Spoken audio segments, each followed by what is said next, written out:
Jakarta.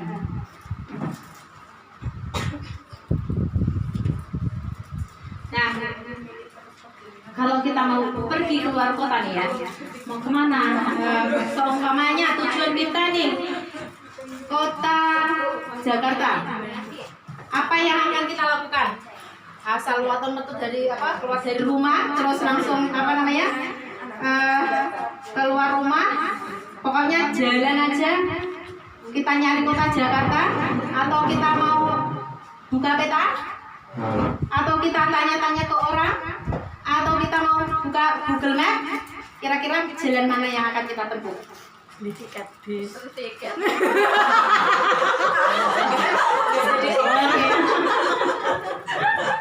Tapi bisnya nggak nyampe tujuan utama, mandiri di terminal. Untungnya gini ya. Kita punya banyak pilihan untuk menuju Jakarta. Nah, ada jalan lambat, ada jalan cepat. Kita mau yang mana? Kalau mau lambat, ya sudah keluar rumah, jalan kaki sampai Jakarta. Ya, kita. Kalau mau cepat, benar, pesan tiket ya. Bis cepat ya. Kalau lebih cepat lagi, pesawat gitu. Jadi kita mau pakai jalan apa nih? Jalan yang mana? Nah, bilang Mbak. Kita punya tujuan hidup. Setiap kita ada yang nggak punya visi, ada yang nggak punya tujuan hidup. Jangan sampai kita nggak punya tujuan hidup ya. Kita boleh kehilangan motivasi, tapi jangan sampai kehilangan tujuan hidup. Itu penting. Kita mungkin suatu saat kehilangan motivasi. Kita rasanya males, pengennya rebahan, guntang-guntung ya. Pernah? Ya. Kita boleh merasakan itu.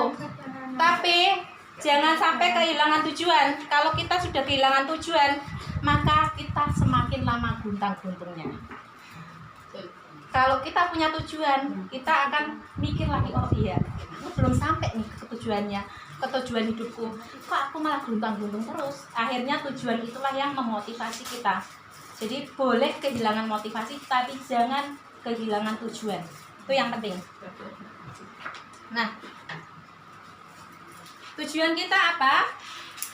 Seumpamanya saya ingin jadi pengusaha wanita yang beriman dan mengabdikan diri untuk suami.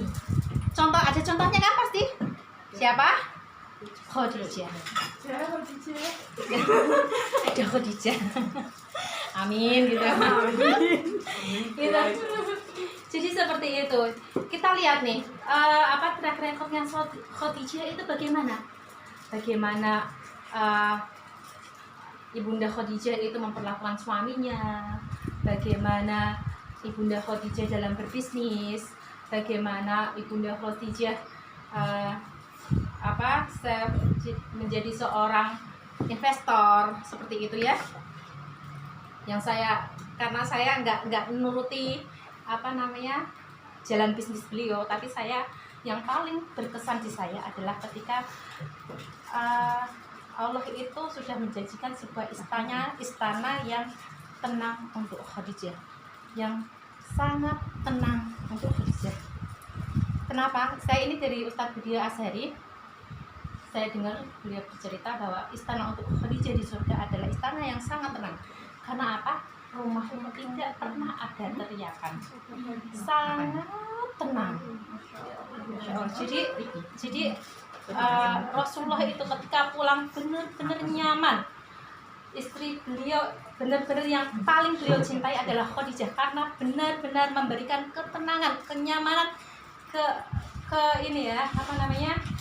hati yang ya Allah tenang banget. Tidak ada teriakan, apapun yang dibutuhkan suaminya selalu ada gitu. Begitulah Khadijah memberikan pelayanan bagi suaminya.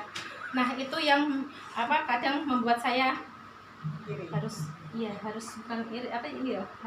ngedunke ngedonke ego lagi. Ya Allah, Ibunda Khadijah seperti itu. Jadi ada barometer saya, oh ada contohnya, ada teladan hidupnya gitu. Oh, Ibunda Khadijah seperti itu. Itu Ibunda Khadijah. Ada Siti Hajar, istrinya Nabi Ibrahim ya. Jadi keteguhan hatinya yang ketika ditinggal oleh Nabi Ibrahim di padang pasir, kan nggak tahu ya ini mau gimana nasib hidupnya, cuma satu keyakinan, apakah ini perintah Allah gitu. Ya, ini perintah Allah. Suaminya bilang seperti itu. Coba kalau kita ditinggal suami, perintah Allah apanya gitu ya. Coba itu sebegitu taatnya sama suami dan sebegitu yakinnya pada Allah gitu. Kalau ini memang perintah Allah, saya yakin Allah akan menjamin gitu. Ditinggal di padang pasir dan keteguhan hati. Itu memang Allah takdirkan, itu yang terbaik untuk kita. Gitu. Kita pengen niru Khadijah, tapi ternyata Allah menakdirkan sampai di jalan yang enggak sampai sesempurna beliau. Ya sudah. Itu yang penting kita sudah berusaha maksimal, itu intinya kita berusaha maksimal gitu ya.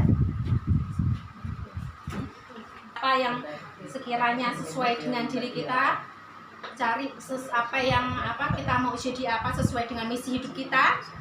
Nah, cari tahu di buku, browsing manapun bisa dicari tahu ya. Kita lihat-lihat, kayaknya ini pas bagus banget nih, terus amati, tiru, modifikasi sesuai kita, jangan ditiru plek ngos-ngosan kita. Sesuaikan the best version of me, kalau kita bilang ya, bisa di mentor tuh, jadikan the best version of me. Jadi bukan versi mereka tapi versi kita sendiri, gitu ya.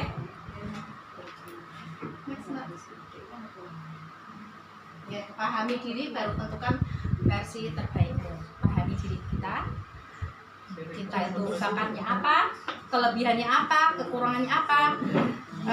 Maksimalkan potensi dan bukan tutupi kekurangan ya, tapi gini, siasati kekurangan. Kalau di bahasa kata itu seperti ini. Jadi ketika kita punya potensi apa, yang namanya kapak, kan yang diasah itu yang mana? Yang tajam atau yang tumpul? Yang tajam. Kapak itu yang diasah yang tajam atau yang tumpul? Oh, yang tajam. Tajam. Semakin diasah semakin tajam. Beda kalau kita ngasah tumpul, yang tumpul mau kita bisa jadi tajam, tapi lama. Ya kita ngos-ngosan capek. Makanya yang diasah tuh yang tajam. Jadi asalah bakat kita cari tahu. Sekali lagi ya, Allah tidak menciptakan sampah, insya Allah. Kita semua punya bakat, kita punya kelebihan, itu pasti. Ya, maka maksimalkan kelebihan itu. Terus siasati kelemahan dengan apa? Cari partner. Kita kayaknya ini deh, aku nggak bisa